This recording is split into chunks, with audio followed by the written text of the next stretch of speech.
TalesFromYourServer, episode 31. Regular knows I can't say anything, so they speak up for me to a Karen. I manage a small sandwich shop and ham store. One of my regulars saw me dealing with an unfortunate customer who was fighting me on everything. She stuck her face in his food trying to poke and pry at what's that I want that. She was all but sticking her hand on the plate to eat it. He asked her kindly to back away from his lunch and she says, "What's the big deal, it's not like I'm sick." She comes back to me and starts giving me hell over a 7.49 sandwich. My regular asked her if she had drank Carnation Instant Bitch Fast for breakfast today, or is this what she's like all the time? Made my day. I totally drew a dick in mayo on her half of the sandwich so she could eat a dick. I love regulars who understand. That last table. We were almost closed, one table left on the patio, and closing as hard as my manager would let me. Or 3 top walks in 15 minutes before we shut the doors. Of course they comment on how empty it is. Yes ma'am, we close at 10. They want a table outside. They want Manhattans. They want them strong. Cue the eye roll. I turn down the music for them. I entertain their incessant questions.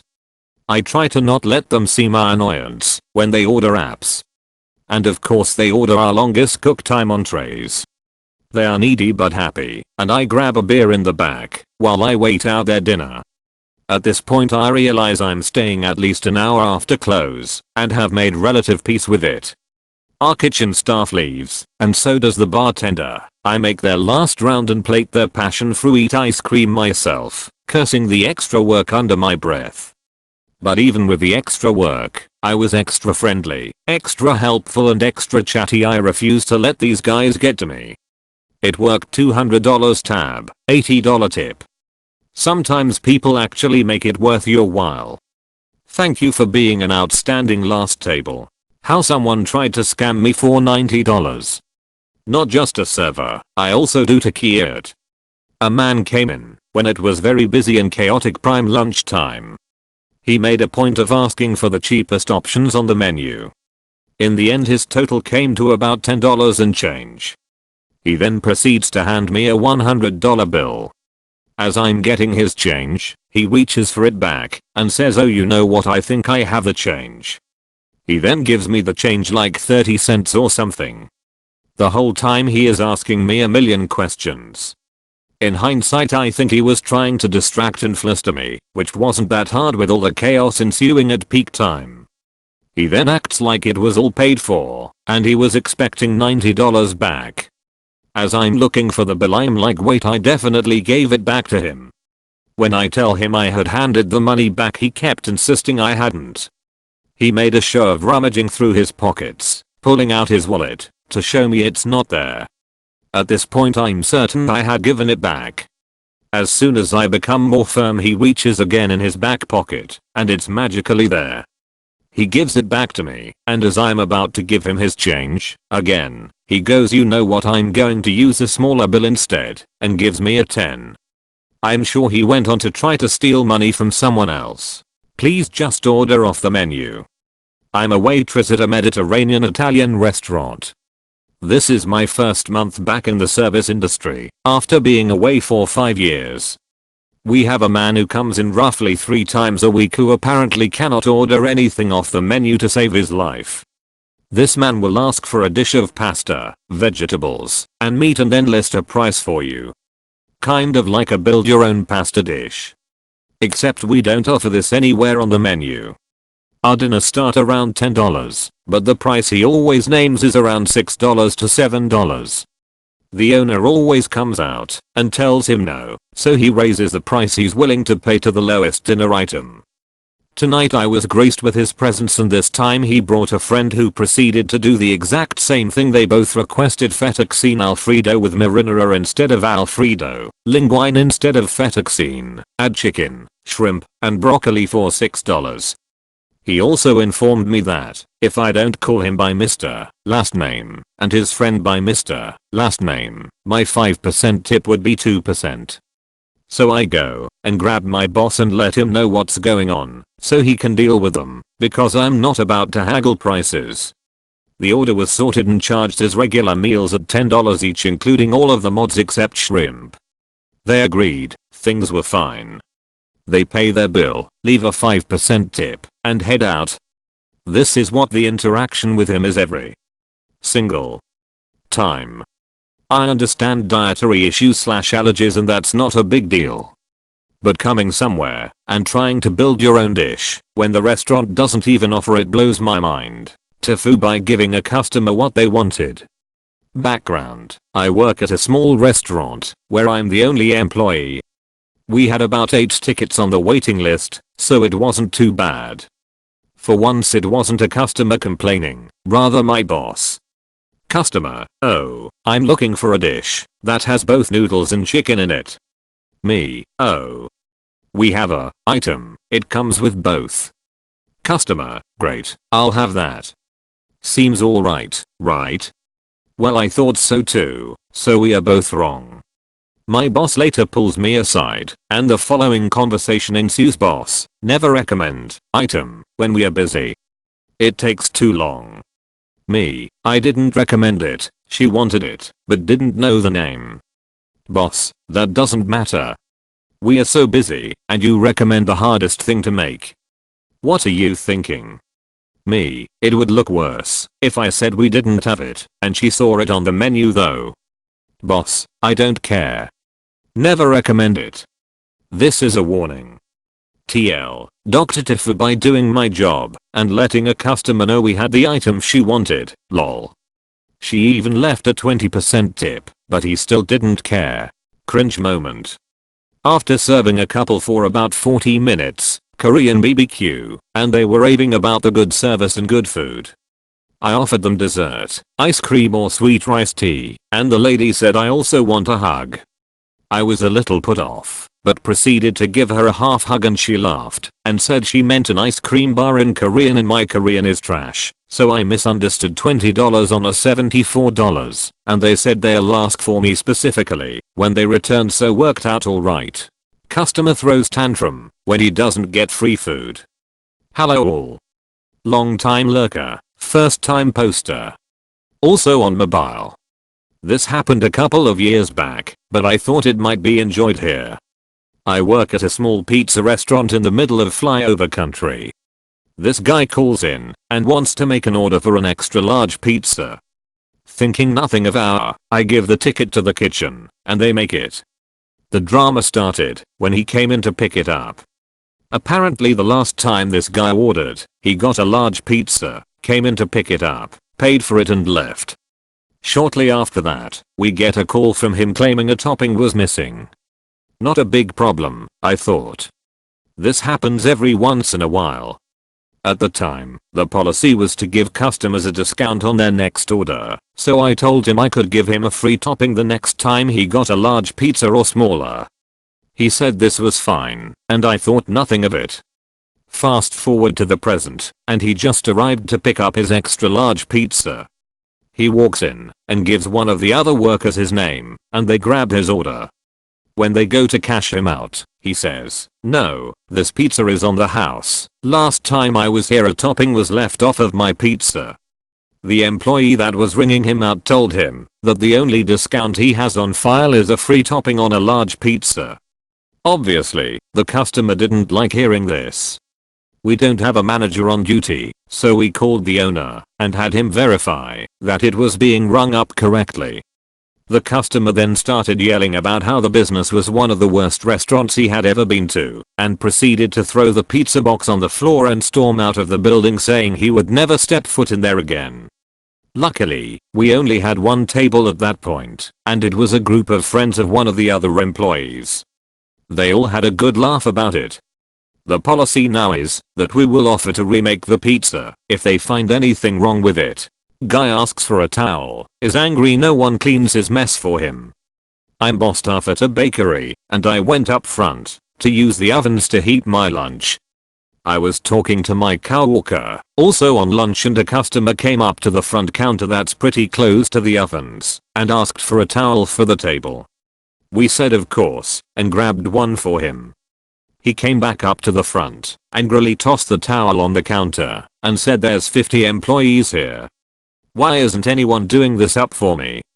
And before we could say anything stormed off.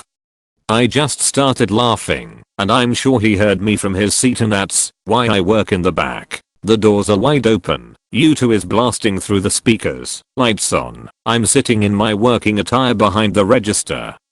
Customer walking in, are you guys open? No, we're not. I'm just seated here guarding this restaurant. Hosts, what do you say when a guest tries to order through you after you've sat them? Whenever I'm hosting and this happens to me, I always say alright, your server will be right with you and can get that out for you.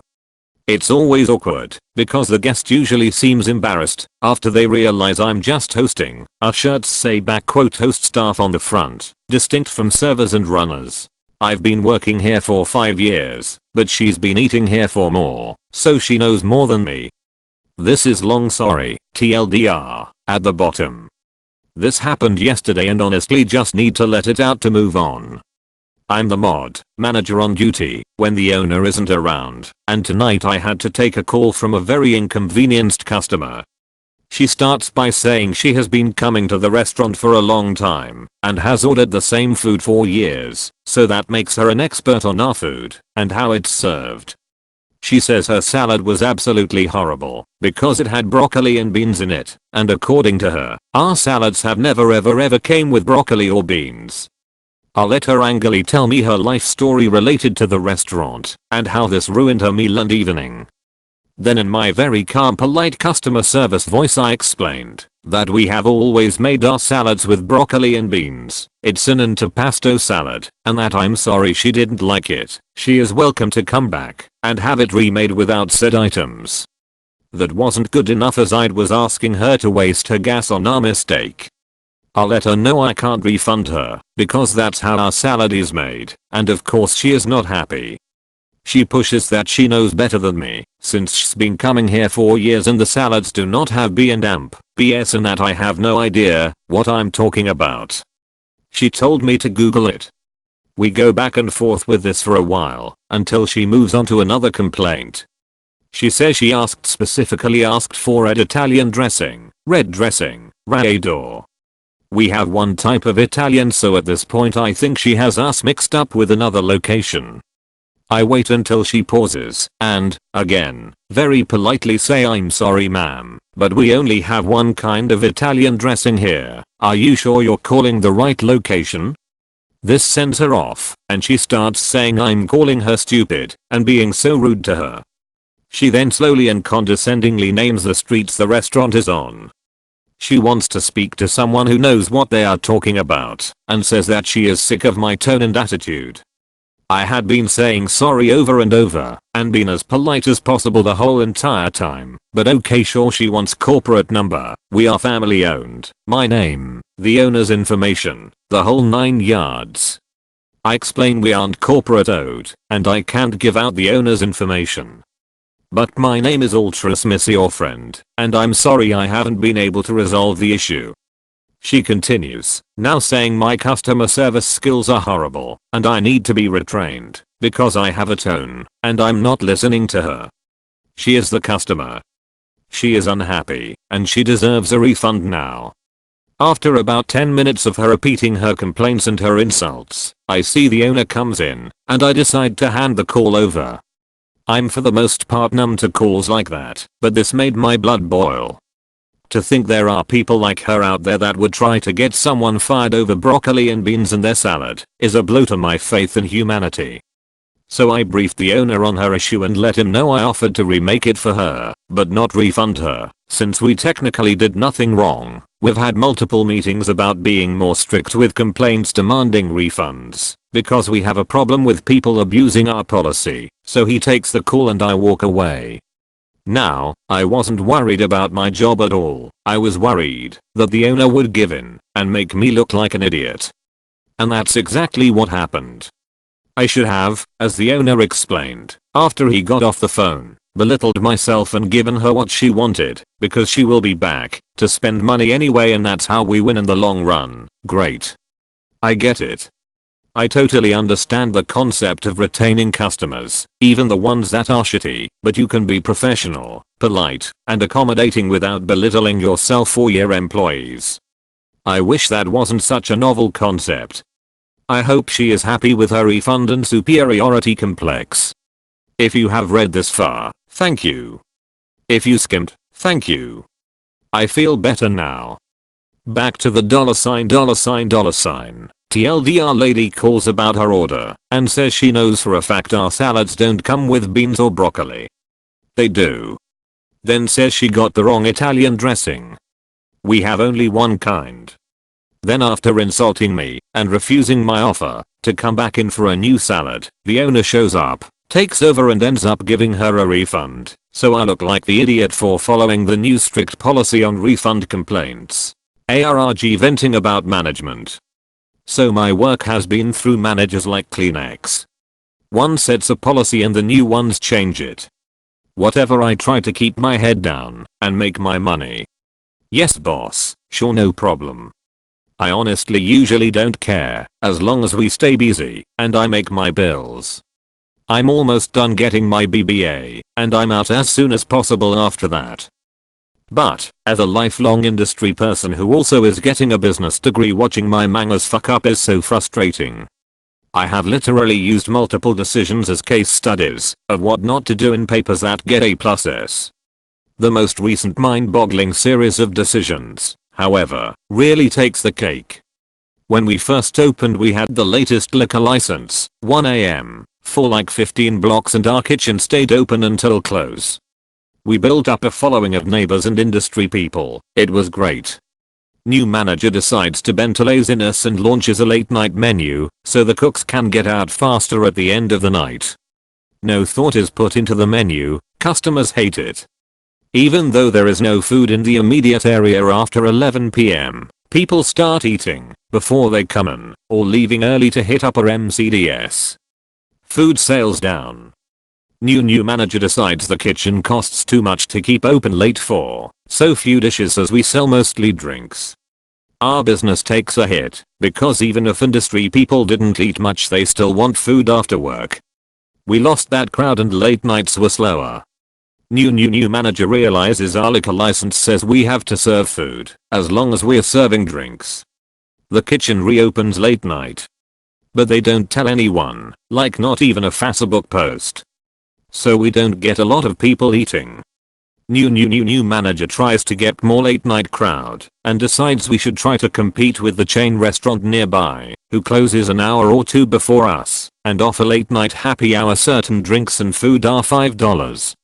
Again, no promotion, so now we have the same few people coming in, but instead of $9 beer and $10 apiece, they're buying $5 beer and $5 apiece. So now this manager decides that, since revenue is low at night, we are changing our hours to close much earlier. It's like a comedy of fucking errors, and I'm sitting here like maybe you should use the blessing of the late liquor license, which is really hard to get where I live, and if we start closing earlier we'll never get to be open those late hours again, and promote that we serve drinks and food later than any place in like 15 to 20 blocks when there are restaurants that all close earlier than us nearby and a residential neighborhood. Maybe the locals and industry people would come back if they knew we were serving food again. Maybe revenue is too low to stay open now, not because not enough people are coming in, but because everything costs $5. I've seen this bullshit before. Cutting hours without thinking and lack of promotion is how places go out of business and LT, end rant and GT. When I was 17 and AMP, dealt with a customer. When I was 17, I worked at a diner. This day, I came into my closing shift as the cook. It's the middle of summer. So you already know it's not going to be fun for me. I come in and see that the other kid before me did nothing. No one was here to make sure he did any of the proper work. Nothing is prepped, no sliced tomatoes, no portioned vegetables, no filling in the pickle and butter containers. Literally almost thing is done. I'm surprised the place isn't on fire considering the heavy duty fryer we had. I just got my chef coat on and I'm taking a survey of the kitchen. It's maybe 4 in the afternoon. Right away, an order comes in for a burger we were offering as a special that summer. The customers who are ordering are a couple in their mid-30s, but it seems like only one of them is eating. Okay, awesome. Just one meal to make while I try to get the kitchen in order. Seconds later my server comes up with an alteration on the meal. They changed toppings to extra tomatoes, which I know haven't been prepped, and now I'll have to do that. Probably by hand, because I don't have time to run the slicer. Shit. Seconds after that, my server comes up again. Now they want pea meal bacon on top of the burger, even though it comes with pea meal bacon. Okay, at this point, I'm losing my mind. I yell at my server, asking if the customers even understands what the burger comes with. Oops. We have an open serving window and the husband hears everything. He comes up. Excuse me, but my wife can have anything she wants on her burger. He says this thinking he's disciplining a teenager. My response? Hi, yeah. That's not a problem. It's just the guy before me didn't do any work, and he didn't slice tomatoes, and he didn't portion the vegetables, and there's no mayo where the mayo should be, and I just have a lot of work to do back here. But I'll have your burger out shortly. And I think he really felt for me in that moment. And understood exactly what was going on. And he walked away. And that's how I dealt with a customer when I was 17. The flirty dude in the corner. I posted like 5 minutes ago. I'm aware, but this was too funny to not share. So I had literally just got on the floor and this guy calls me over and asks to order another bruschetta, so I'm like sure. Then he goes, and can you tell your gorgeous friend I want her number one? Had to contain my laughter. This guy was probably 40s/50s, and he had a 13/14-year-old son with him. His son found it hilarious. I told the servers that were on what just happened, and the server who had been serving him was like, yeah, he's been pretty flirty. I took his bruschetta over, and he was like, thanks, can we also get 2 more cokes? Then he goes, oh, and don't forget your friend's number one was dying. As soon as I turned round I looked at the waitress and burst out into silent laughter. I told her what happened, and she took over his drinks, and while she was there he was like, did you get my message? And she told him that she had a boyfriend, 'cause she does, and he was chill about it, but it's still the funniest thing I think I've seen happen in the 3/4 months working at this place. Honestly thought this kind of thing only happened in restaurants with bars in the evenings, when people were drunk, but nope, this perfectly sober man at 12:30 in the afternoon asked for someone's number. I felt like I was in a movie. The reason the title is Flirty Dude in the Corner is 'cause he was on a booth in the very back corner of the restaurant. That info is irrelevant though.